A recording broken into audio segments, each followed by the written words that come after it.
Hello, മറ്റൊരു UFC വീഡിയോയിലേക്ക് സ്വാഗതം. ഇന്ന് ഒരു ഗംഭീര വീഡിയോ ആണ്.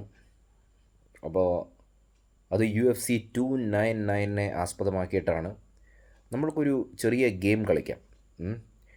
അപ്പോൾ ഒരുപക്ഷെ ലോകത്തിലാരും തന്നെ ഇത് ചെയ്തിട്ടുണ്ടാവില്ല. ഇനി ചെയ്തിട്ടുണ്ടെങ്കിൽ എനിക്കറിയത്തില്ല കേട്ടോ. അതായത് UFC 299 ബേസ് ചെയ്തുകൊണ്ട് ഒരു ചെറിയ ഗെയിം. അപ്പോൾ ഗെയിമിലേക്ക് കളിക്കുന്നതിന് മുമ്പ് അല്ലെങ്കിൽ പോകുന്നതിന് മുമ്പ് നമ്മുടെ ഇൻസ്റ്റാ പേജ് ഞാൻ എപ്പോഴും പറയുന്ന പോലെ ഒന്ന് ഫോളോ ചെയ്തേക്കുക. ദീപക്_അശോകൻ ഒന്ന് ഫോളോ ചെയ്തേക്കുക. ഓക്കെ, അവിടെ നമുക്ക് ബാക്കി മാർഷൽ ആർട്സ് വിശേഷങ്ങളുമായിട്ട് പാക്കലാം. അപ്പോൾ ഗെയിം എന്താണെന്നല്ലേ, നിസ്സാരമാണ്. UFC 299 മെയിൻ ഇവൻറ്റ് ആയിട്ടുള്ള തംബ്നെയിൽ ശ്രദ്ധിച്ചിരിക്കുമല്ലോ. Sugar Sean O'Malley versus Chito Vera. ആ കളി, ആ ഫൈറ്റ് ഞാനും പ്രഡിക്റ്റ് ചെയ്യും, നിങ്ങളും പ്രഡിക്റ്റ് ചെയ്യും. അപ്പോൾ അറിയാമല്ലോ, പ്രഡിക്ഷൻ എല്ലാം മിക്കവാറും ഇത് MMA ആണ്, പൊട്ട തെറ്റാവുകയുള്ളൂ. എന്നാൽ നമുക്കൊന്ന് കളിച്ച് നോക്കാം. അപ്പോൾ ഞാൻ പ്രഡിക്റ്റ് ചെയ്യാം. ഈ വീഡിയോ നമ്മൾ ഷൂട്ട് ചെയ്യുന്നതാണല്ലോ, അപ്പം ഞാൻ പ്രഡിക്റ്റ് ചെയ്യും. നിങ്ങൾ നിങ്ങളുടെ എക്സാക്റ്റ് പ്രഡിക്ഷൻ എന്തും ആയിക്കോട്ടെ കമൻറ്റ് ചെയ്ത് ഇടുക. നമുക്ക് നോക്കാം നമ്മളുടെ ആരുടെ പ്രഡിക്ഷനാണ് കറക്റ്റ് ആവുക എന്നുള്ളത്. അപ്പോൾ ചിലപ്പോൾ എൻ്റെ ആകാം. ഇനിയും നിങ്ങൾ കമൻറ്റ് ചെയ്യുന്ന കൂട്ടത്തിൽ ആരെങ്കിലും ഫാൻസിൻ്റെ ഇതാണെങ്കിൽ ഇതിൻ്റെ പ്രത്യേകത എന്ന് പറഞ്ഞു കഴിഞ്ഞാൽ, എൻ്റെയോ നിങ്ങളുടെയോ ആരുടെ പ്രഡിക്ഷൻ കറക്റ്റ് ആകുന്നോ അത് എൻ്റെ അടുത്ത വീഡിയോയിൽ ഞാനത് എടുത്തു പറയും. ഇപ്പം കമൻറ്റ് ചെയ്യുന്ന നിങ്ങളിൽ ആരുടെയെങ്കിലും അല്ലെങ്കിൽ ഈ പ്രഡിക്ഷൻ എക്സാക്ട്ലി മാച്ചായി വന്നു കഴിഞ്ഞാൽ അത് ഞാൻ എൻ്റെ അടുത്ത വീഡിയോയിൽ ഞാൻ എടുത്തു പറയും. എന്ന് മാത്രമല്ല, ആരാണോ കറക്റ്റായിട്ട് കമൻറ്റ് ചെയ്യുന്നത് ഞാൻ അതിൻ്റെ അടിയിൽ ഒരു റിപ്ലൈ കമൻറ്റ് ഇടും. അതായത് നിങ്ങളുടെ എക്സാക്റ്റ് പേര്, സ്ഥലം, ഇതൊക്കെ നിങ്ങൾക്ക് പറയാൻ താല്പര്യമുണ്ടെങ്കിൽ. കാരണം മിക്ക പ്രൊഫൈൽസ് അറിയാമല്ലോ, നമുക്ക് ഒറിജിനൽ പേരൊന്നും ഇടാറില്ല, പടങ്ങളൊന്നും ഇടാറില്ല. അപ്പം ഞാൻ ചോദിക്കും നിങ്ങളുടെ യഥാർത്ഥ പേര്, സ്ഥലം, ഇതൊക്കെ ഏതാണെന്ന് നിങ്ങൾക്ക് പറയാൻ താല്പര്യമുണ്ടെങ്കിൽ റിപ്ലൈ ചെയ്യുക. അത് ഞാൻ എന്തിനാണെന്ന് പറഞ്ഞാൽ അടുത്ത വീഡിയോയിൽ എടുത്തു പറയും. നിങ്ങളാണ് വിജയി.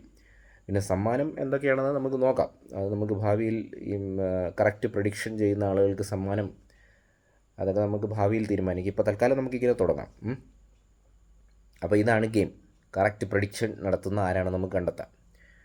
അപ്പോൾ ആദ്യത്തെ കേസ്, വീഡിയോ നമ്മൾ ഷൂട്ട് ചെയ്യുന്നു. അപ്പം ഞാനാണല്ലോ ആദ്യം പ്രഡിക്റ്റ് ചെയ്യേണ്ടത്.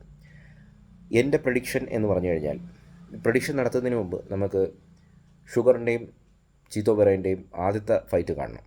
അത് ഞാൻ കണ്ടു. നിങ്ങൾക്ക് കാണാവുന്നതാണ്. UFCയുടെ ഒഫീഷ്യൽ ചാനലിൽ തന്നെ അവർ 12 ദിവസം മുമ്പ് അവരുടെ ആദ്യത്തെ ഫൈറ്റിൻ്റെ വീഡിയോ ഇട്ടിട്ടുണ്ട്. അപ്പോൾ അതിനകത്ത് നമുക്കൊന്ന് ഡീപ്പായിട്ട് ആഴത്തിലൊന്ന് നോക്കി കഴിഞ്ഞാൽ, ഷുഗർ ആദ്യത്തെ ആ ഒരു മൊമെൻറ്റിൽ നല്ല രീതിയിൽ തന്നെയാണ് പുള്ളി കത്തിക്കേറിക്കൊണ്ടിരുന്നത്. ചീത്തോവിനേക്കാളും നല്ലോണം ഫൈറ്റ് ചെയ്യുന്നുണ്ടായിരുന്നു. പിന്നീട് ആ വീഡിയോ നിങ്ങൾ ഓടിച്ചു നോക്കിക്കഴിഞ്ഞാൽ കൃത്യം 2 മിനിറ്റ് 20 സെക്കൻഡ് ആകുമ്പോൾ ചീത്തോ വെറയുടെ ഒരു ലോ കിക്ക് കൊള്ളുന്നുണ്ട് മുട്ടിന് താഴെയായിട്ട്. അപ്പം ചില അപൂർവ സന്ദർഭങ്ങളിൽ, മിക്കവാറും ഈ MMA ഫൈറ്റേഴ്സ് എല്ലാവരും തന്നെ അവർ ലോ കിക്ക്, കാലൊക്കെ കണ്ടീഷൻഡ് ആയിരിക്കും, ലോ കിക്ക് കൊണ്ടുകഴിഞ്ഞാൽ അങ്ങനെയൊന്നും ബാധിക്കത്തില്ല. പക്ഷേ ഒരു ചില അപൂർവ സന്ദർഭങ്ങളിൽ ഞരമ്പുണ്ടല്ലോ, അവിടെയൊക്കെ ഞരമ്പ് പോകുന്നുണ്ട്. അത് പെട്ടെന്ന് അടിയേറ്റ് ക്ഷതമേറ്റ് കഴിയുമ്പോൾ അത് ചിലപ്പോൾ പെർമനൻ്റ് ആയിരിക്കും, ചിലപ്പോൾ ടെമ്പററി ആയിരിക്കും. അപ്പം ഷുഗറിൻ്റെ കേസിൽ അറിയാമല്ലോ, ടെമ്പററി ആയിരുന്നു. കാരണം പിന്നീട് പുള്ളി അത് വന്ന് ചാമ്പ്യൻഷിപ്പൊക്കെ ജയിച്ചില്ലേ. അപ്പോൾ ആ ഒരു വേളയിൽ എന്ത് സംഭവിച്ചു എന്ന് പറഞ്ഞാൽ, ആ ഞരമ്പ് പെട്ടെന്ന് ജസ്റ്റ് സ്നാപ്പായി എന്ന് പറഞ്ഞാൽ വീക്കായിപ്പോയി. പിന്നെ പുള്ളിക്ക് ആ കാല് കുത്തി നടക്കാൻ പറ്റിയില്ല. എനിക്ക് തോന്നുന്നു റൈറ്റ് ലെഗ് ആയിരുന്നു എന്ന് തോന്നുന്നു. തെറ്റുപറ്റിയെ ക്ഷമിക്കുക. ഒന്നീ റൈറ്റ് ലെഗോ ലെഫ്റ്റ് ലെഗോ, റൈറ്റ് ലെഗാണെന്ന് എൻ്റെ ഓർമ്മ. അങ്ങനെ കാല് കുത്താൻ പറ്റിയില്ല നിലത്ത്, ഇങ്ങനെ കുഴഞ്ഞു പോകുന്നു ഒരു 2-3 വട്ടം. അപ്പം ചീത്തോയും സർപ്രൈസ് ആയിരുന്നു, എന്ത് പറ്റി ഇവന്. പിന്നെ ആ കാല് കുഴഞ്ഞു പോയതിന് ശേഷം ഷുഗറിൻ്റെ ആ കോൺഫിഡൻസ് ഫുള്ള് പോയി. കാണാം ഷുഗറിൻ്റെ ഒരു ഫൈറ്റിംഗ് രീതി എന്ന് പറഞ്ഞു കഴിഞ്ഞാൽ ഏകദേശം ഇസ്രായേൽ അഡിസാനിയൻ്റെ ഒരു പെരുപ്പിച്ച രീതിയാണ്. അതായത് ഒരുപാട് ഫെയിൻറ്റുകൾ, ഫേക്കുകൾ, സ്റ്റാൻസുകൾ മാറ്റി കളിക്കുന്നു. നല്ലതാണ്, എനിക്ക് ഭയങ്കര ഇഷ്ടമാണ്. എനിക്ക് നോർമലി, ഞാൻ സ്വന്തമായിട്ട് എൻ്റെ എക്സ്പീരിയൻസ് പറയുകയാണെങ്കിൽ, എനിക്ക് സ്റ്റാൻഡപ്പ് ഫൈറ്റിനോട് അലർജിയാണ്, എനിക്ക് പറ്റില്ല. ഞാൻ ഹബീബിൻ്റെ സ്റ്റൈലാണ്. എനിക്ക് റെസ്ലിംഗ്, ഗ്രൗണ്ടിലേക്ക് കൊണ്ടുപോവുക, ജുജുത്സു ചെയ്യുക, ചോക്കൗട്ട് ചെയ്യുക.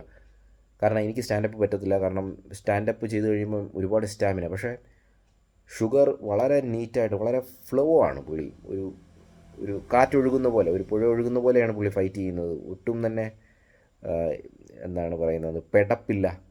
വളരെ സ്മൂത്തായിട്ട് ഫ്ലോ ആയിട്ട് അവൻ്റെ ആ ഒരു എതിരാളിയുടെ കറക്റ്റ് മിസ്റ്റേക്കൊക്കെ സ്പോട്ട് ചെയ്തുകൊണ്ട് ഒരുപാട് ഫെയിൻറ്റുകളൊക്കെ ത്രോ ചെയ്തിട്ട് നല്ല കിക്കുകൾ, നല്ല നീ പഞ്ചസ്, ബ്യൂട്ടിഫുള്ളാണ് കളി കാണാൻ പുള്ളിയുടെ സ്റ്റാൻഡപ്പ് ഫൈറ്റ്. അപ്പോൾ അതൊക്കെ ചെയ്തുകൊണ്ട് വരികയായിരുന്നു. അപ്പോൾ ഈ കിക്കിന് ശേഷം കാല് കുഴഞ്ഞു പോയി. അപ്പോൾ അതിന് ഡ്രോപ്പ് ഫുട്ട് എന്നാണ് പറയുന്നത് മെഡിക്കൽ ടേമിൽ, ഇംഗ്ലീഷിൽ. അതായത് കാല് കുഴഞ്ഞു പോവുക. അപ്പോൾ അങ്ങനെ വന്നപ്പോൾ പിന്നെ പുള്ളി അത് ഗിവപ്പ് ചെയ്യുമായിരുന്നു. പുള്ളി താഴേക്ക് വീണു, ചീത്തോ വേറെ എൽബോ കൊടുത്തു. അപ്പോൾ തന്നെ റെഫറി സ്റ്റോപ്പ് ചെയ്തു. റെഫറിക്ക് മനസ്സിലായി, ഹെർബ് ഡീൻ ആയിരുന്നു, എക്സ്പീരിയൻസ് റെഫറി ആയിരുന്നു. റെഫറി സ്റ്റോപ്പ് ചെയ്തു. അങ്ങനെ ആ കളി തോറ്റു. അപ്പോൾ എൻ്റെ പ്രഡിക്ഷൻ എന്ന് പറഞ്ഞു കഴിഞ്ഞാൽ അതിനുശേഷം ഷുഗർ ഒരുപാട് ദൂരം പിന്നിട്ടു, ചാമ്പ്യനൊക്കെയാണ് ഇപ്പോൾ. അപ്പോൾ ഈ ചാമ്പ്യൻഷിപ്പ് പട്ടം കിട്ടിക്കഴിയുമ്പോൾ ആളുകളുടെ മൈൻഡ് സെറ്റും ആളുകളുടെ ഒരു മൊത്തത്തിലുള്ള ഇത് സംഭവം മാറിപ്പോവും. ലിയോൺ എഡ്വേർഡ്സിനെ കണ്ടിട്ടില്ലേ? ചാമ്പ്യൻ ആയിക്കഴിഞ്ഞ് പിന്നെ പുള്ളി ഇപ്പോൾ പിടിച്ചാൽ കിട്ടത്തില്ല, ആ ലെവലിലാണ്. ഇസ്ലാം മകശേവിനെ കണ്ടില്ലേ? ചാമ്പ്യൻ ആയതിനു ശേഷം പുള്ളി വേറെ ലെവലാണ്. അപ്പോൾ അവരുടെ മൈൻഡ് സെറ്റേ മാറിപ്പോവും. അങ്ങനെ ഒരു ആളെ തോൽപ്പിക്കുക എന്നുള്ള ബുദ്ധിമുട്ടാണ്. അപ്പോൾ ഞാൻ പറയുന്നത് ഷുഗർ ഒരു പക്ഷേ ഈ കളി, ഈ ഫൈറ്റ് ജയിക്കും.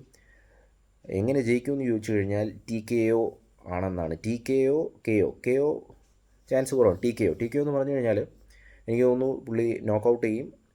നോക്കൗട്ടല്ല, പഞ്ച് ചെയ്യും, അല്ലെങ്കിൽ കിക്ക് ചെയ്യും, ചീത്തോ താഴെ വീഴുന്നു, അവിടെ വെച്ച് തീർക്കും, ഗ്രൗണ്ടിൽ വെച്ച് തീർക്കും. അതായത് ആൽജോനെ ഫിനിഷ് ചെയ്ത പോലെ തന്നെ തീർക്കും, എക്സാക്ട്ലി സെയിം.